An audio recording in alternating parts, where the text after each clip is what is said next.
Assalamualaikum warahmatullahi wabarakatuh. Perkenalkan, nama saya Muhammad Iqbal. Di sini saya akan menjelaskan mengenai farmakoterapi tukak peptik. Yang pertama ada definisi tukak peptik. Tukak peptik adalah suatu kondisi medis yang ditandai oleh adanya luka pada lapisan mukosa lambung atau usus 12 jari atau duodenum. Tukak peptik dapat disebabkan oleh beberapa faktor, termasuk infeksi bakteri Helicobacter pylori, penggunaan obat-obatan tertentu, dan stres. Pemahaman yang mendalam tentang patofisiologi dan terapi farmakologis tukak peptik sangat penting bagi para klinisi dalam memberikan perawatan yang efektif bagi pasien. Penyakit tukak peptik adalah gangguan pada saluran pencernaan bagian atas yang pembentukannya memerlukan asam dan pepsin. Tukak berbeda dengan gastritis dalam hal kedalamannya yang mencapai muskularis mukosa. 3 bentuk umum dari tukak adalah ulcer yang disebabkan oleh Helicobacter pylori, obat antiinflamasi nonsteroid, dan kerusakan mukosa yang berhubungan dengan stres.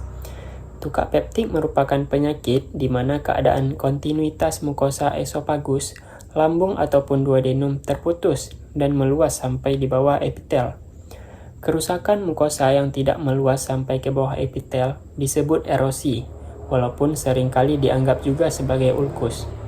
Istilah tukak peptik mengacu pada semua ulkus yang ada pada daerah terendam dalam asam hidroklorat dan pepsin cairan lambung, yaitu lambung dan duodenum bagian atas. Selanjutnya ada prevalensinya. Prevalensi tukak peptik di Indonesia pada beberapa penelitian ditemukan antara 6-15%, terutama pada usia 20-50 tahun. Tukak peptik merupakan lesi yang hilang, timbul, dan paling sering didiagnosis pada orang dewasa usia pertengahan sampai usia lanjut. Tetapi lesi ini mungkin sudah muncul sejak usia muda. Karena lesi yang timbul disebabkan oleh banyak faktor, maka pengobatannya membutuhkan beberapa jenis obat dengan strategi terapi tertentu. Antara lain, obat untuk hipersekresi asam lambung, obat pelindung mukosa, obat pencegah senyawa pencetus dan faktor penyebab, obat pencegah kekambuhan dan komplikasi. Selanjutnya ada epidemiologinya. Penyakit ini terjadi dengan frekuensi paling besar pada individu antara usia 40 dan 60 tahun, tetapi relatif jarang pada wanita menyusui, meskipun ini telah diobservasi pada anak-anak dan bahkan pada bayi. Pria terkenal lebih sering daripada wanita, tapi terdapat beberapa bukti bahwa insiden pada wanita hampir sama dengan pria. Setelah menopause, insiden ulkus peptikum pada wanita hampir sama dengan pria. Ulkus peptikum pada korpus lambung dapat terjadi tanpa sekresi asam berlebihan. Resiko seumur hidup untuk mengembangkan ulkus peptikum adalah sekitar 10%. Di negara-negara barat, prevalensi infeksi Helicobacter pylori sekitar perbandingan usia, yaitu 20% pada usia 20, 30% pada usia 30, 80% pada usia 80, dan lain sebagainya. Prevalensi lebih tinggi di negara-negara dunia ketiga. Transmisi adalah dengan makanan, air tanah yang terkontaminasi, dan melalui air liur manusia, seperti dari berciuman atau berbagi peralatan makanan. Sebuah minoritas kasus Helicobacter pylori infeksi akhirnya akan menyebabkan borok dan proporsi yang lebih besar dari orang-orang akan mendapatkan non-spesifik ketidaknyamanan, nyeri perut, atau gastritis. Ulkus peptik memiliki efek yang luar biasa pada morbiditas dan mortalitas sampai dekade terakhir abad ke-20. Ketika tren epidemiologi mulai menunjuk ke sebuah penurunan mengesankan dalam insiden. Alasannya bahwa tingkat penyakit ulkus peptikum diperkirakan menurun menjadi pengembangan obat baru penekan dan asam efektif dan penemuan penyebab kondisi Helicobacter pylori. Di Amerika Serikat, sekitar 4 juta orang telah tukak lambung aktif dan sekitar 350.000 kasus baru didiagnosa setiap tahun. 4 kali sebanyak ulkus duodenum ulkus lambung didiagnosis. Sekitar 3.000 kematian per tahun di Amerika Serikat disebabkan oleh ulkus duodenum dan 3.000 untuk tukak lambung. Selanjutnya ada patofisiologi tukak peptik.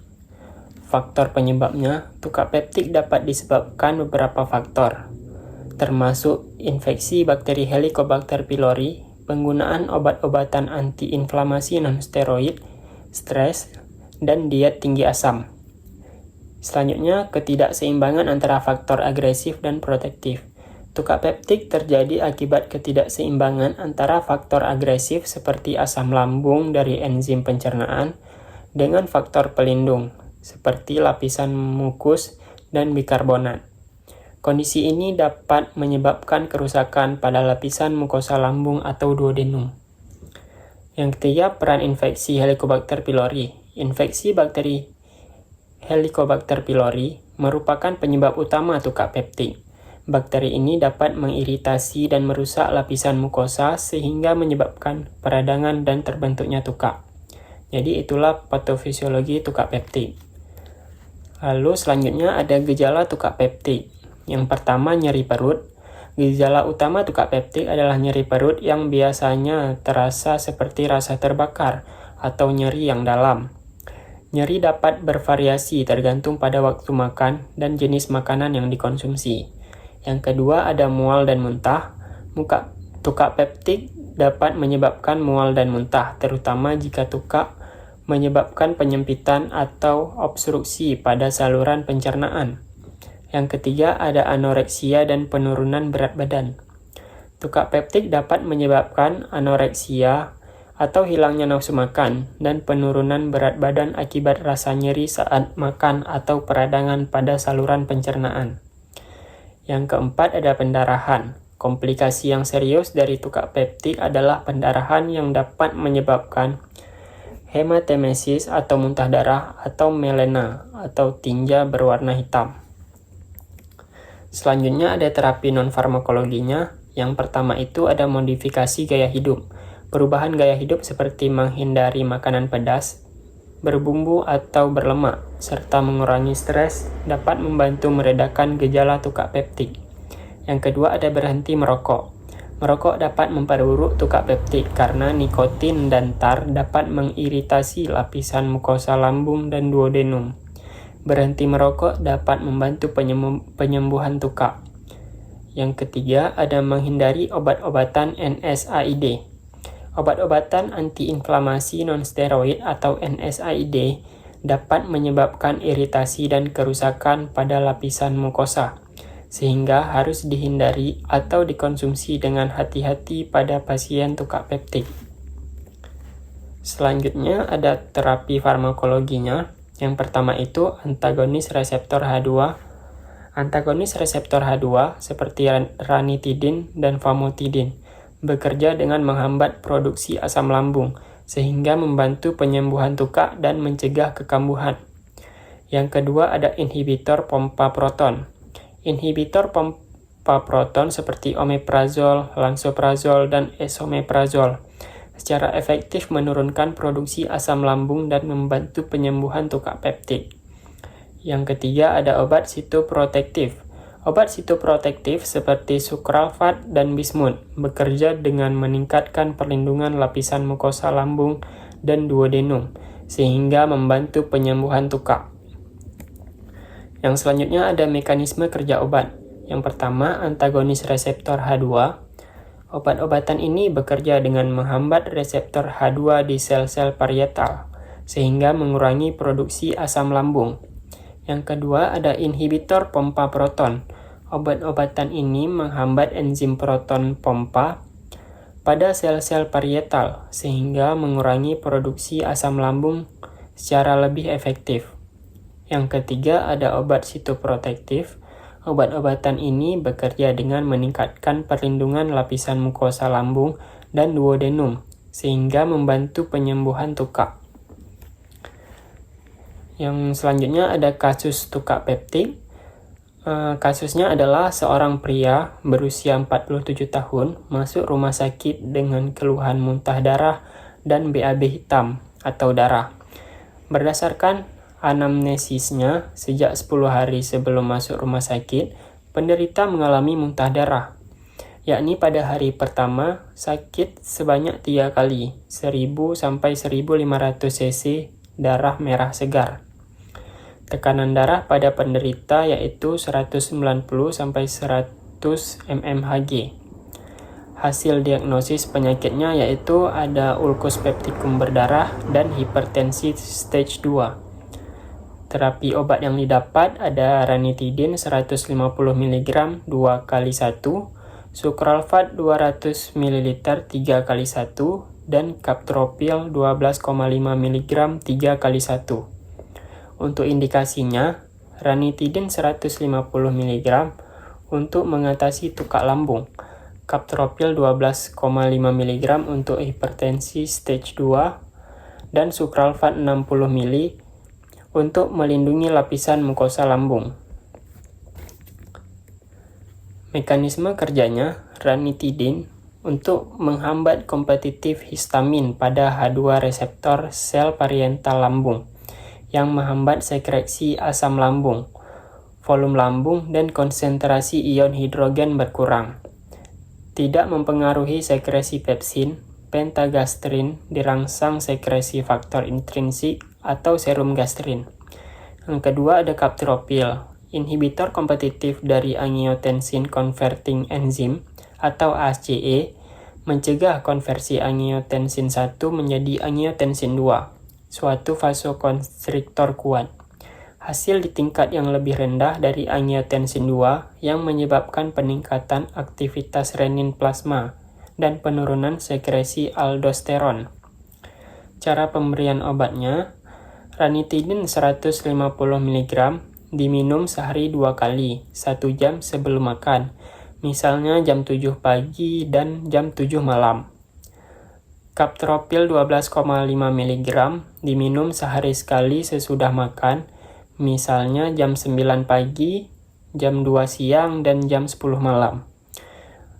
Yang terakhir ada sukralfat 60 ml itu diminum sehari 3 kali 1 jam sebelum makan, misalnya di jam 7 pagi, di jam 3 siang, dan di jam 11 malam. Lalu untuk evaluasinya, pendarahan yang terjadi merupakan komplikasi dari tukak peptik. Pendarahan yang terjadi terus-menerus dapat menyebabkan anemia defisiensi Fe dan melena atau feses hitam. Dapat juga menyebabkan terjadinya hematemesis atau muntah bercampur darah yang dapat mengakibatkan shock sehingga penderita memerlukan penanganan transfusi darah. Yang kedua ada penanganan untuk hipertensi stage 2, ini diberikan kaptropil 12,5 mg. Sesuai dengan terapi anak tangga, bila dosis 12,5 mg tidak dapat menurunkan tekanan darah 190 per 100 mmHg, maka dikombinasikan 2 obat, yaitu dikombinasikan dengan furosemid sebagai diuretik yang dapat meningkatkan ekskresi natrium, atau volume plasma dan volume menit jantung akan turun, atau dengan peningkatan dosis kaptropil. Untuk mengatasi tukak lambung, produksi asam dikurangi dengan pemberian obat antagonis reseptor H2 atau ranitidin dikombinasikan dengan sukralfat yang dapat membuat lapisan pelindung pada mukosa. Penambahan antasid yaitu bignat sebenarnya tidak diperlukan karena selain interaksi antara antasid atau bignat dengan kaptropil dapat mengurangi bioavailabilitas dari kaptropil. Bignat juga tidak berefek karena produksi asam sudah dihambat oleh penggunaan antagonis reseptor H2 atau ranitidin. Selanjutnya untuk terakhir ada kesimpulan dan saran. Yang pertama itu komprehensif. Pendekatan terapi tukak peptik harus komprehensif, mencakup terapi farmakologis dan non-farmakologisnya. Selanjutnya ada pencegahan kekambuhan, yaitu pemantauan dan modifikasi gaya hidup penting untuk mencegah kekambuhan tukak peptik. Yang ketiga ada terapi targetan. Terapi harus disesuaikan dengan penyebab tukak, apakah karena infeksi Helicobacter pylori atau penggunaan NSAID. Yang terakhir ada kolaborasi multidisiplin. Kolaborasi antara dokter, apoteker, dan pasien diperlukan untuk memastikan keberhasilan terapi. Jadi sekian yang dapat saya terangkan mengenai farmakoterapi tukak peptid. Lebih dan kurang saya mohon maaf. Wabillahi taufiq wal hidayah. Wassalamualaikum warahmatullahi wabarakatuh.